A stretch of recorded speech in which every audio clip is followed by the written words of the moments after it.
우리가 부동산 투자를 하면은 낙찰을 받고 팔아야 된다 그랬죠.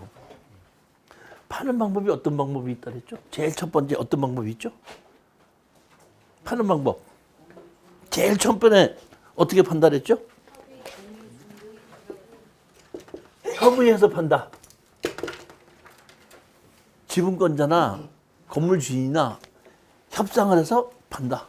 그러니까 제일 먼저 제가 제일 많이 고르는 물건이 협상해서 팔 물건을 제일 많이 고르는 겁니다. 근데 협상이 안 되면 어떻게 한다 그랬죠, 제가? 두 번째 파는 방법. 다시 말하면 협상을 하려고 했는데 상대편이 경제적 능력이 없으면 내가 파는 것이 아니라 내가 다시 사야 되겠죠. 그러니까 상대편은 어떤다? 물건을 다시 싸게 사서 건물과 토지를 합쳐서 공인중개사한테 판다. 이게 두 번째 방법입니다. 세 번째 방법. 협상도 안 되고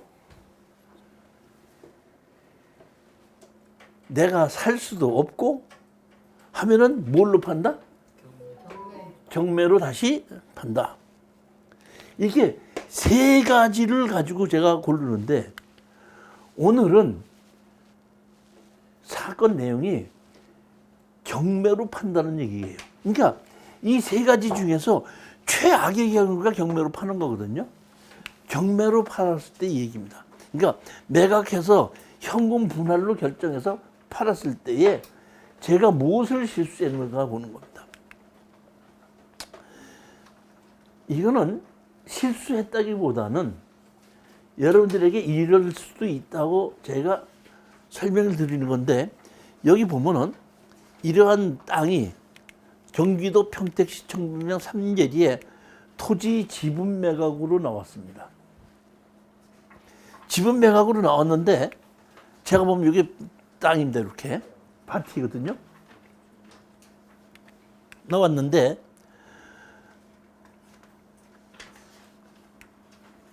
이것이 봤더니 제가 권리 분석을 해봤더니 한 사람이 갖고 있었어요. 어떤 한 사람이 갖고 있었는데 그분이 돌아가시면서 4명이 상속을 받았어요. 상속을 받았는데 한 4, 5년 전에 한 사람 지분이 경매로 나왔어요.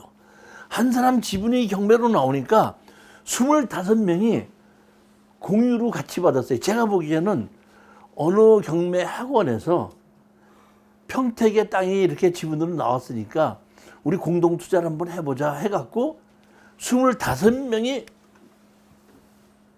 낙찰을 받았더라고요. 그러고 난 다음에 조금 있다가 한 1년 있다가 또 4분의 1 지분이 또 경매로 나왔어요. 경매로 나오니까 또 같은 거기 학원에서 했는지 22명이 공투로 또 낙찰을 받았는데 1차에 낙찰 받은 사람과 2차에 낙찰 받은 사람과 이름을 다 조사를 해봤더니 5명은 1차도 투자를 했고 2차도 투자를 한 사람입니다. 그러니까 제가 보기에는 어느 그 경매 학원에서 지분으로 나온 걸 투자하자 1차, 2차 투자를 했는데 그렇게 해서 투자를 해놓고 있었는데 제가 보기에는 그 경매 학원에서 지분으로 낙찰은 받았는데 파는 거는 못했어. 그냥 한 3, 4년이 지나고 난 다음에 다른 사람 지분 2개가 또 나온 거예요. 그러니까 제가 봤더니 공유자가 전부 다 40명이야. 40명 지분이 공매로 지분에 지분권이 나왔으면 사고 싶은 마음이 있다 없다. 그러니까 얼른 보면 40명이냐. 근데 제가 봤을 때는 합쳐서 25명, 합쳐서 22명이 샀기 때문에 제가 보기에는 이거 2개가 저는 한 사람으로 본 겁니다. 그래서 우리 수강생 보고 어떤다? 이거를 투자하자 해가지고 낙찰을 받았는데 평택이다 보니까 땅이 좀 올라가고 있으니까 한 번 떨어졌을 때 어떤다? 바로 낙찰을 받아버렸습니다.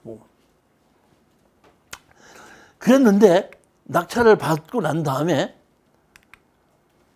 공유자입니다, 이게.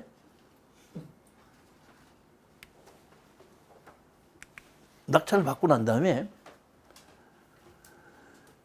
다 팔아서 돈으로 분할을 하자 하고 소송을 집어넣습니다. 명칭으로 보면 전부 다 우리까지 낙찰 받았으니까 이제 41명이 됐잖아요. 41명이 갖고 있으면은 41명 지분으로 쪼개야 돼. 팔아서 돈으로 나눠야 돼. 누가 와도 당연하지. 팔아서 나누다 보니까 다 팔아서 나누자고 소송을 하니까 상대편에서 1차로 산 사람과 2차로 산 사람들이 합쳐서 변호사를 하나 선임을 했습니다. 선임을 했는데 뭐라 하냐면 분할의 방법으로서 원칙이 현물 분할이니까 현물로 분할하는 것이 맞지 않느냐고 이렇게 답변이 왔습니다. 상대편에서 이제 변호사를 사갖고 그래서 우리가 답변을 하려고 했더니 여기 보면 이렇게 나누자고 왔는데 자기네들이 코너를 갖고 우리는 어떻게 한다? 저쪽 안쪽으로 가져라 이런 얘기입니다. 이렇게 해서 현물 분할을 하자고 온 거예요, 보면. 그래서 제가 현물 분할도 우리는 찬성한다. 우리는 저기 거의 반 지분이기 때문에 땅이 넓거든요. 그러니까 현물 지분으로 반을 잘라도 아무 문제가 없으니까 좋다 그러면 현물 분할하는 것도 우린 동의한다. 그럼 현물 분할을 하는데 니네들이 왜 땅 코너 쪽으로 갔냐? 우리가 코너 쪽으로 갔자. 그러니까 사실은 서로 보면 현물 분할하는데 서로 코너 쪽으로 갔자고 이제 다시 이제 분쟁이 벌어진 거죠. 근데 제가 보기에는 그렇게 분쟁이 벌어지다 보니까 이 공투를 한 사람들이 지금 한 40명 되죠. 한 4년 동안은 못 팔았죠. 그러니까 제가 보기엔 그 중에서도 우리가 다 팔아서 전체를 팔아서 돈으로 나누자고 한 거에 대해서 자기네들은 투자한 사람들은 빨리 회수하고 싶을 거 아니에요. 그러니까 우리가 코너를 우리가 갖겠다 그랬더니 자기네들이 회의해서 그랬는지 몰라도 그러면 코너로 갖는 것이 서로 불편하니까 다 팔아서 나눠 갔는데 동의하겠다고 변호사가 다시 집어넣습니다.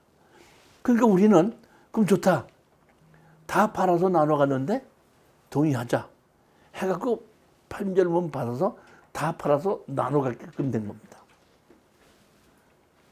이 얘기는 무슨 얘기냐면 공유자가 40명씩 많다고 해서 너무 겁내지 말고 어떻게 해서 40명이 됐는가를 한번 이렇게 따져보면은 이게 40명이 실질적으로 40명이 아니고 한 명이구나. 대표자가 한 명이면 한 명인 거 아닙니까? 그렇게도 될 수 있다. 그 얘기입니다. 199페이지 보시겠습니다. 2016 타경 9075. 제가 이 교재에다가 사건 번호를 지우지 않고 그대로 나오는 것은 제가 여러분들이 제 강의를 듣고 마는 것이 아니라 집에 가서 저 사건 번호를 치고 들어가서 본인이 권리 분석을 한번 해보고 제가 얘기한 거하고 비교 분석해서 한번 판단해 보라고 해서 저 사건 번호를 지우지 않은 겁니다. 제가 이 충청남도 서선시 부성면 강수리 이 사건은 제가 진짜로 대표적으로 실수한 것 중에 하나입니다. 여기 보시면은 토지 건물 지분 매각으로 나왔지 않습니까? 토지 건물 지분 매각인데 이렇게 집이 있고 보면은 6천만 원에서 4,700 떨어졌을 때 한 번 떨어졌을 때에 이걸 낙찰을 받았는데 우리가 아까도 얘기했듯이 경매로 팔아서 나눠가게 되면은 보통 전체를 다 판다 그래도 한 번 떨어졌을 때의 낙찰이 되기 때문에 다 팔아서 나눠 갖자고 하는데 한 번 떨어졌을 때 낙찰이 아니라 사실은 2번 이상 떨어졌을 때 가야지 되는 겁니다. 근데 제가 생각했을 때는 저거는 이렇게 매각 분할을 하지 않고 협상이 될 걸로 보고 했는데 협상이 안 되다 보니까 손해가 막심한 겁니다. 이거는. 집이 이렇게 있고 집이 있는데 집이 옛날 집이지만은 농소를 짓는 데는 쓸 집이고 여기 이만큼이 나머지 땅이 이게 뭐예요? 인삼밭입니다. 땅도 상당히 넓어요. 보면 이 땅이 이렇게 전부 다 넓죠. 이게 상당히 넓죠. 넓고 여기 집이 이렇게 있고 여기 뭐야? 인삼밭이고 이게 밭입니다. 이렇게 보면은. 그러니까 여기 뒤까지 이게 다 합니다. 보면.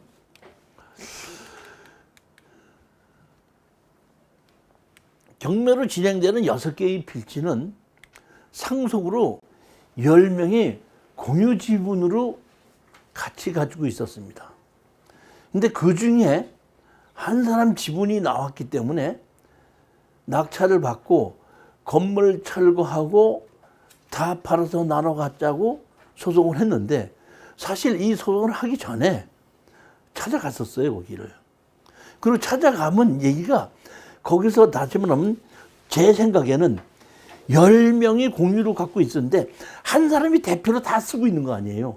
그러니까 우리 한 사람 10분의 1 사람 한 사람 때문에 다 팔아서 나눠 갖자고 그러면 자기가 지금 10분의 1 지분만 갖고 있으면서 10의 10을 전부 다 관리를 하고 있잖아요.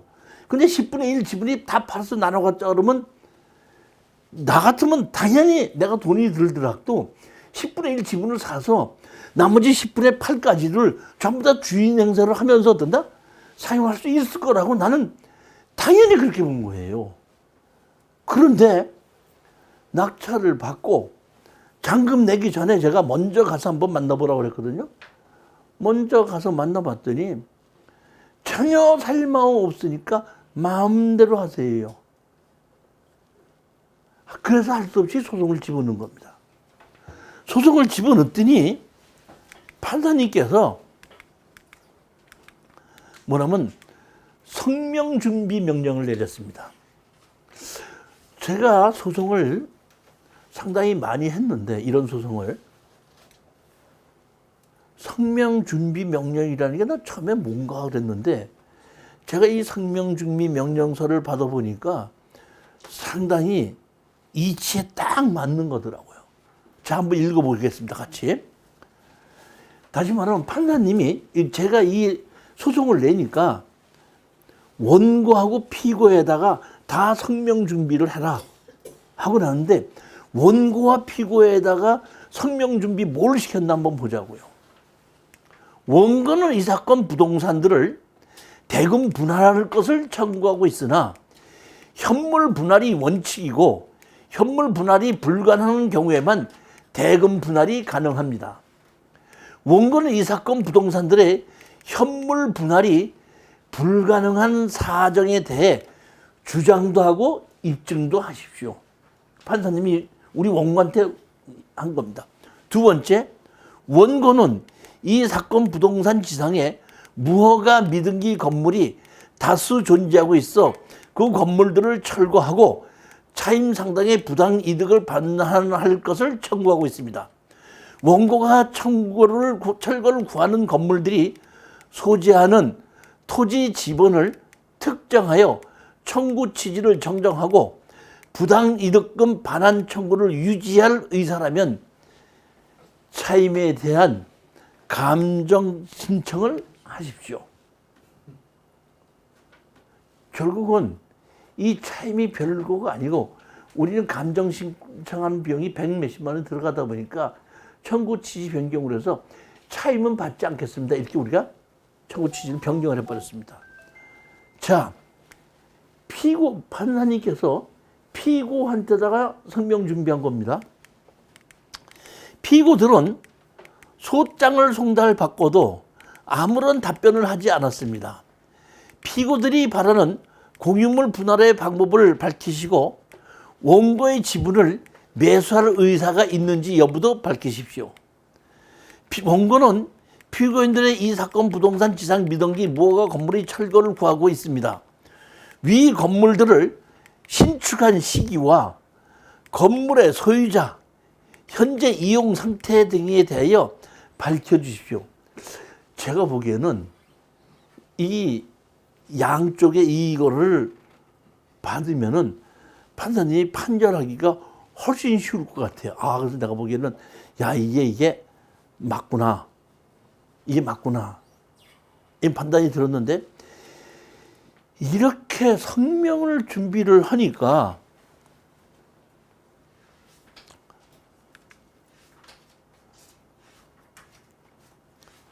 답변서가 뭐라고 왔냐면은 신명이 소고가 그러나 실제는 오영룩이 독자적으로 사용했고 있기에 지료는 오누가 부담해야 한다는 주장이었다.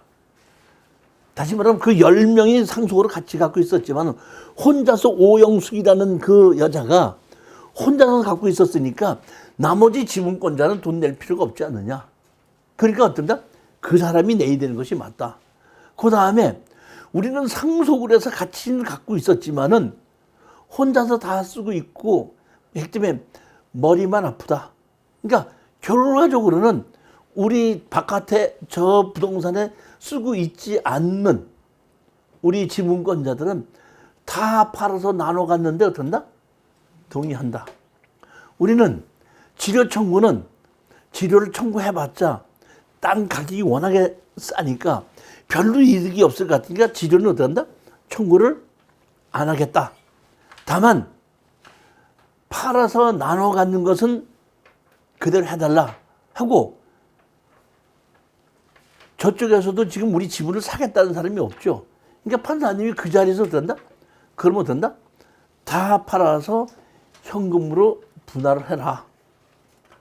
이렇게 판결이 나서 그걸 가지고 보면은 결국 매각 분할 판결이 나서 팔려고 내놨거든요. 이게 이번 지금 12월 24일 날 경매 사건입니다. 아직 안 팔렸습니다. 보면 4억에 시작이 돼서 지금 얼마까지 떨어졌죠? 1억 8,800까지 떨어졌죠? 손해가 막급해요, 안 막급해요? 손해가 막급한 겁니다, 지금 보면은. 처음부터 감정가도 잘못됐는데, 제가 저걸 보고서는 느낀 게 뭐냐면, 저희가 농림지역이고, 두 번째, 인삼밭을 쓰고 있죠. 그러다 보니까 다른 목적으로 쓰고 높은 감정 가격으로 살려고 하는 사람이 없는 거예요. 그러니까 다 팔아서 나눠고 꼭 현금으로 분할하지 않을 때 저렇게 떨어진 겁니다.